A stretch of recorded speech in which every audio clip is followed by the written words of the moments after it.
இன்னைக்கு காலையிலேருந்து நிறையா நிகழ்ச்சிகளை கலந்துட்டு, அரசு சார்பாக உள்ள நிகழ்ச்சியும் கலந்துட்டு, பொன்னமராவதியில் பஸ் ஸ்டாண்டு அது ஒரு கட்டடம் போயிட்டுருக்கு. அதை ஒரு ஆய்வு பண்ணிவிட்டு மற்ற வேலைகள்லாம் பார்த்து வந்துட்டுருக்கோம்.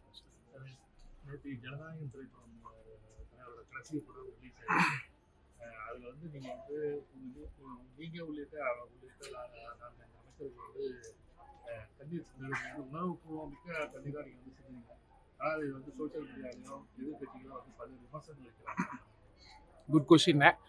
இது உங்ககிட்ட எல்லாருக்கிட்டையும் பகிரணும்னு நினச்சது தான். 2006லேருந்து நான் வந்து தலைவரோடு இருக்கேன். 11 வயசுலேருந்து தலைவரோடு இருக்கோம். அவரோடே இருந்து அவரோடைய வந்திருக்கோம்.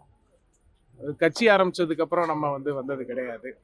ரசிகர் மன்றமாக இருந்தோம், அப்புறம் மக்கள் இயக்கமாக மாறினோம், அப்புறம் கட்சியாக வந்தோம். இது மட்டும் இல்லாமல் அவர் படத்தை வச்சே மாமன்றத்தில் நான் உள்ளே போனவன், கவுன்சிலர் ஆனவன் கட்சி ஆரம்பிக்கிறதுக்கு முன்பாகவே.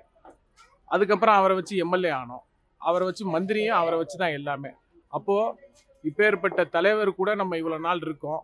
அந்த தலைவரோட கடைசி படம் தியேட்டரில் பார்க்குறோங்கும் போது அது ரொம்ப மனம் நொந்து தான் நம்ம அதை இயற்கையாக நடந்தது தான் தவிர எதுவும் ஆர்டிஃபிஷியல்லாம் கிடையாது.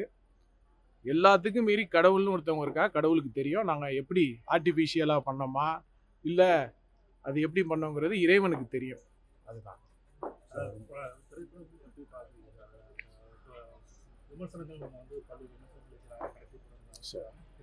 எதிர்கட்சினாலே விமர்சனம் தானே சார். அவங்க நம்மளை பாராட்ட மாட்டாங்கல்ல.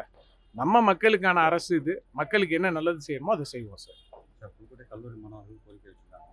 கல்லூரியில் வந்து அடிப்படை வசதி செஞ்சு தரணும் சார். இது வரைக்கும் எனக்கு நான் அமைச்சரானதுலேருந்து ஒரு 2000 மனு வந்திருக்கும் சார். நம்ம 500க்கும் மேற்பட்ட மனுவை வந்து கலெக்டரேட்டில் சொல்லி நம்ம எல்லாமே தீர்வு காமிச்சிக்கிட்டு வரோம் சார். ஒரு சில மனுக்களில் தீர்வு காண முடியாததையும் கேட்குறாங்க. அதுக்குமே நம்ம அவங்களுக்கு மாற்றுறதுக்கு என்ன பண்ணணும்னு நம்ம எல்லாமே செஞ்சுக்கிட்டு வரோம் சார். படிப்படியாக எல்லாமே செய்கிறோம் சார். கல்லூரியில் வந்து